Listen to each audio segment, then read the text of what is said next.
நமச்சிவாய வாழ்க. நாதன்தாள் வாழ்க. இமைப்பொழுதும் என் நெஞ்சில் நீங்காதான் தாழ்வாழ்க. வாழ்க வளமுடன். அனைவருக்கும் இனிய வணக்கங்கள். நாம் இந்த பதிவில் பேர்ச்சி அடைய போகும் சுக்கிர பகவானால் உங்கள் வாழ்வில் ஏற்படக்கூடிய நற்பலன்கள் என்ன என்பதனையும், கெடுபலன்கள் ஏற்படுமாயின் அதன் தாக்கத்தை குறைக்க ராசிக்காரர்கள் செய்ய வேண்டிய பரிகாரம் என்ன, வழிபட வேண்டிய தெய்வம் யார் என்பதனை பற்றியும் விரிவாக காண்போம். இந்த சுக்கிர பெயர்ச்சியால் உங்கள் வாழ்வில் வளமும் நலமும் செல்வ செழிப்பும் பெற்று வாழ்வில் உயரிய நிலையை அடைய எல்லாம் வல்ல இறைவனை உளமாற வேண்டி விரும்பி கேட்டுக்கொள்கிறேன். நிகழும் ஸ்ரீ மங்களகரமான சோபகிருது ஆண்டு தமிழ் மாதம் மாசி 25ஆம் தேதி, ஆங்கில மாதம் மார்ச் 8ஆம் தேதி அன்று மகர ராசியில் இருந்து கும்பராசிக்கு இடப்பெயர்ச்சி அடைகிறார் சுக்கிர பகவான்.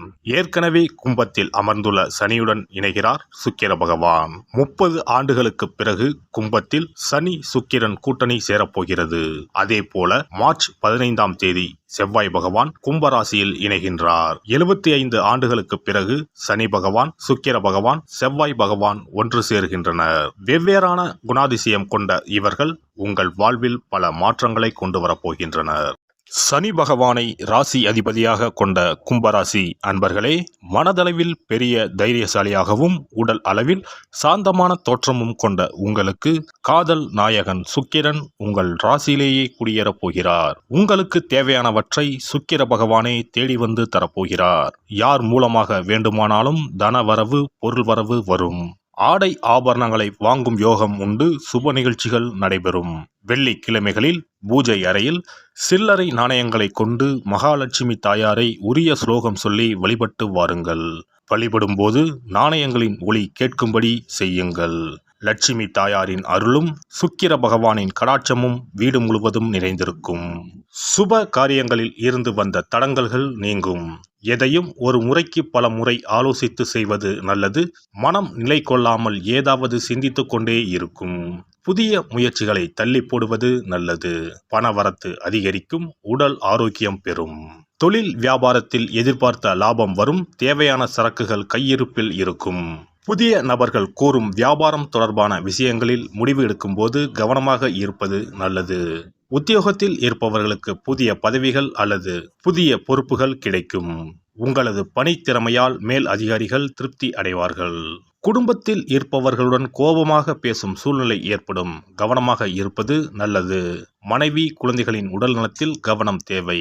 சிலருக்கு இடமாற்றம் உண்டாகலாம். வாகனங்களில் செல்லும் போது கவனம் தேவை.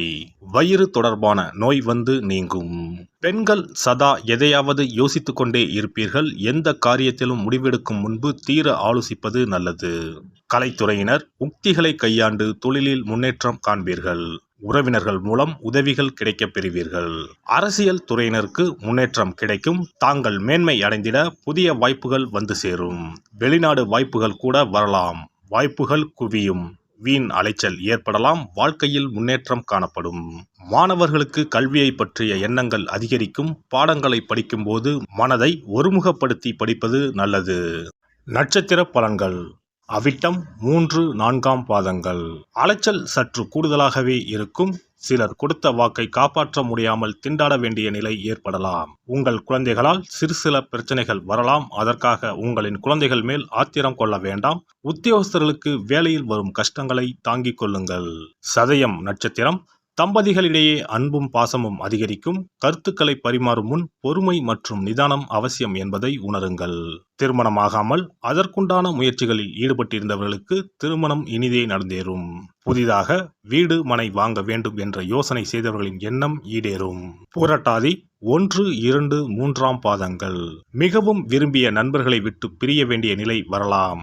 உங்களின் பொருட்களை மிகவும் கவனமாக பார்த்து கொள்ளவும். தூக்கம் இல்லாமல் தவிக்கும் நிலையில் உள்ளவர்களுக்கு யோகா போன்ற பயிற்சிகளை செய்வது நன்மையை தரும். சிதம்பரம் நடராஜ பெருமானை பூஜித்து வணங்கி வர எல்லா பிரச்சனைகளும் நல்ல முடிவுக்கு வரும். மன அமைதி கிடைக்கும். ஒருவரின் ஜாதகத்தின்படி சுக்கிரன் சிறப்பாக அமைந்திருந்தால் பொருள் வசதிகள், திருமண வாழ்க்கை, ஆற்றல், அழகு மற்றும் காதல் விவகாரங்களில் இனிமை போன்றவை தரும். ரிஷபம் மற்றும் துலாம் ராசி அதிபதியான சுக்கிரன் மீன ராசியில் உச்சம் பெற்றும் கன்னி ராசியில் நீச்சமும் பெறுவார். சுக்கிர பகவான் மோசமான நிலையில் அமர்ந்திருந்தால் வாழ்க்கையில் பல சிக்கல்களை எதிர்கொள்ள வேண்டியிருக்கும். சில அமைப்புகள் வறுமைக்கு வழிவகுக்கும். மோசமாக அமைந்த சுக்கிரனால் திருமண வாழ்க்கையில் பிளவு ஏற்படலாம். குழந்தை பெற்றுக்கான திறன் குறையும். சுக்கிர வழிபாடும் மகாலட்சுமி ஆராதனையும் செய்து வர சொந்த வீடு அமைவது நிச்சயம். சுபிட்சம் கிடைப்பது உறுதி. மகாலட்சுமி தாயாரை வணங்கி வந்தால் சுக்கிர யோகம் கிடைக்கப் பெறலாம். இல்லத்தில் சுபிட்சம் நிறைந்திருக்கும். பணம் இல்லாமலே வங்கி முதலான கடனை கொண்டு வீடு கட்டும் யோகமும் பலருக்கு உண்டு. அதேபோல் பணம் காசுக்கு குறைவே இல்லை என்று இருப்பவர்களுக்கு சொந்தமாக ஒரு வீடு கட்ட ஆசை இருந்தாலும் யோகம் அமையாமல் தள்ளி போவதும் உண்டு. சொந்த வீடு எனும் யோகத்தை தந்தருள்பவர்தான் வாஸ்து பகவான். பொதுவாகவே கட்டிடக்காரன் என்று சுக்கிர பகவானை சொல்லுவார்கள். சுக்கிர யோகம் ஒருவருக்கு வந்துவிட்டால் சகல சம்பத்துக்களும் கிடைப்பதற்கான வழிவகைகள் அமைந்துவிடும். சுக போகங்களுக்கு அதிபதியாக திகழ்பவர் சுக்கிர பகவான். வெள்ளிக்கிழமைகளிலும் ஞாயிற்றுக்கிழமைகளிலும் நவகிரகத்தில் உள்ள சுக்கிர பகவானுக்கு தீபமேற்றி 9 முறை நவகிரகத்தை வலம் வந்து வேண்டி வந்தால் சுகபோக வாழ்க்கையை தந்தருள்வார் சுக்கிர பகவான். ஒருவருடைய ஜாதகத்தில் சுக்கிர பகவான் உச்சமாக இருந்தால் இந்திரலோகத்துக்கு இணையான மிக பிரம்மாண்டமான வீடு அமையும் என்பது ஐதீகம். சுக்கிர பகவானையும் மகாலட்சுமி தாயாரையும் உரிய ஸ்லோகங்கள் சொல்லி தொடர்ந்து வேண்டி வந்தால் வீடுமனை யோகம் நிச்சயம் அமையும் என்கிறது சாஸ்திரம். வெள்ளிக்கிழமை என்பதை சுக்கிர வாரம் என்று சொல்லுவார்கள். வெள்ளிக்கிழமைகளில் காலையும் மாலையும் விளக்கேற்றி சுக்கிர ஸ்லோகம் சொல்லியும் ஸ்ரீ மகாலட்சுமி சோஸ்திரம் பாராயணம் செய்தும் வர வேண்டும். ஸ்ரீ கனகதாரா சோஸ்திரம் பாராயணம் சொல்லியும் மகாலட்சுமி அஷ்டோத்திரம் சொல்லியும் வேண்டிக் கொள்ளலாம். அருகில் உள்ள ஆலயத்திற்கு சென்று நவகிரகத்தில் உள்ள சுக்கிர பகவானை மனதார வேண்டிக் கொண்டு 9 முறை சுற்றி வந்து பிரார்த்தனைகள் மேற்கொள்ள வேண்டும். அதேபோல் பெருமாள் கோவிலுக்கு சென்று மகாலட்சுமி தாயாருக்கு வெண்மை நிற மலர்கள் சார்த்தி லட்சுமி அஷ்டோத்திரம் கனகதாரா சோஸ்திரமும் ஜபித்து பிரார்த்தனைகளை தாயாரிடம் வைத்து வேண்டி வழிபட வேண்டும். வேண்டியதையெல்லாம் தருவார் தாயார். மகாலட்சுமி தாயாரை வணங்கி வந்தால் சுக்கிர யோகம் கிடைக்கப் பெறலாம். இல்லத்தில் சுபிட்சம் நிறைந்திருக்கும். புது வீடு பால் காய்ச்சும் யோகமும் உண்டாகும். ஜாதகத்தில் சுக்கிரன் வலுவாக இல்லையெனில் வெள்ளிக்கிழமைகளில் சுக்கிர பகவானுக்கு மிகவும் விருப்பமான வெள்ளை அல்லது இளஞ்சிகப்பு ஆடைகளை அணிய வேண்டும். இதனால் சுக்கிரனின் தீங்கு புலன் குறையும்.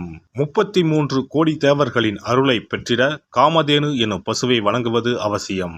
பசுவுக்கு விருப்பமான உணவு வழங்குவது சிறந்தது.